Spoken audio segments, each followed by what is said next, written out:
ರಾಜ್ಯದಲ್ಲಿ 30 ಜೂನ್ನಿಂದ SR ಪ್ರಕ್ರಿಯೆ ಚಾಲೂ ಆಗಿದೆ. ಈ ಪ್ರಕ್ರಿಯೆಯಲ್ಲಿ ನಮ್ಮ ಕರ್ನಾಟಕ ಮಹಾಜನತೆಗೆ ವಿನಂತಿ ಇದೆ, ತಾವು BLO 1 ತಮ್ಮ ಮನೆಗೆ ಬರ್ತಾರ, 2 ಫಾರ್ಮ್ ಕೊಡ್ತಾರ, ತಮ್ಮ ಕುಟುಂಬದ ಸಂಪೂರ್ಣ ಮಾಹಿತಿ ತಾವು ಒದಗಿಸಬೇಕು. ಸಂಪೂರ್ಣ ತಮ್ಮ ಮಾಹಿತಿ ಎಲ್ಲಿ ವಿವರಣೆ ಮಾಡಬೇಕು. ಹಾಗಾಗಿ 1B ಮನಿ ತಾವು ಮಿಸ್ ಆಗಬಾರ್ದು ನಮ್ಮ ವಿನಂತಿ ಮಾಡ್ತಾ ಇದ್ದೀನಿ. ನಂಬರ್ 1. ನಂಬರ್ 2 ತಾವು ಹೇಳಿದಿರಿ ಕಾಂಗ್ರೆಸ್ ಅವರು ಕೇಂದ್ರ ಸರ್ಕಾರ ಏನ್ ಬಿ ಕೆಲಸ ಮಾಡಿದ್ರೆ, ಯಾಕಂದ್ರೆ ಈ ಕೇಂದ್ರ ಸರ್ಕಾರ ನಮ್ಮ ಸಂಸ್ಥೆ ಇಲ್ಲ, ಈ ಇಲೆಕ್ಷನ್ ಕಮಿಷನರು ಚುನಾವಣಾ ಆಯೋಗ ಸಂಸ್ಥೆ ಇದೆ, ನಮ್ಮ ಸಂಸ್ಥೆ ಇಲ್ಲ. ಇಂದ ಕಾರಣದಲ್ಲಿ ಕಾಂಗ್ರೆಸ್ ಸರ್ಕಾರದಲ್ಲಿ ಬಿ ಆಗಿದೆ, ಫಸ್ಟ್ ಟೈಮ್ ಆಗ್ತಾ ಹಿಂಗೆ ಇಲ್ಲ.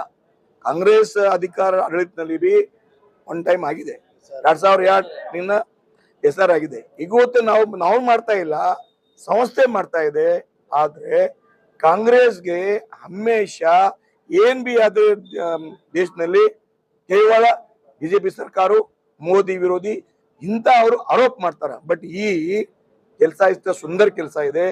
ಯಾವ್ಯಾವ ತಿಳ್ಕೊಂಡಾರ, ಯಾವ್ಯಾವ ಬೇರೆ ಕಡೆ ಹೋಗಾರ, ವಲಸೆ ಹೋಗಾರ, ಈ ಎಲ್ಲ ಶುದ್ಧೀಕರಣ ಇದೆ. ಈ ವೋಟರ್ ಲಿಸ್ಟ್ ಶುದ್ಧೀಕರಣ ಇದೆ.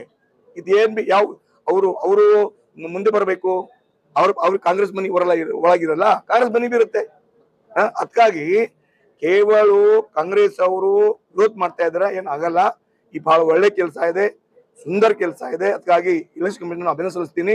ಆಮೇಲೆ ಎಲ್ಲಾ ಮತದಾರ ಬಂಧುಗಳಿಗೆ, ಎಲ್ಲಾ ಮಹಾಜನತೆಗೆ ವಾಪಸ್ ಪ್ರಾರ್ಥನೆ ಮಾಡ್ತೀನಿ, ತಾವು ಮನೆಗೆ ಬಂದ ಮೇಲೆ ಸಂಪೂರ್ಣ ವಿವರಣೆ ಕೊಡಬೇಕು ಅನ್ನೋ ಒತ್ತಾಯ ಇದೆ.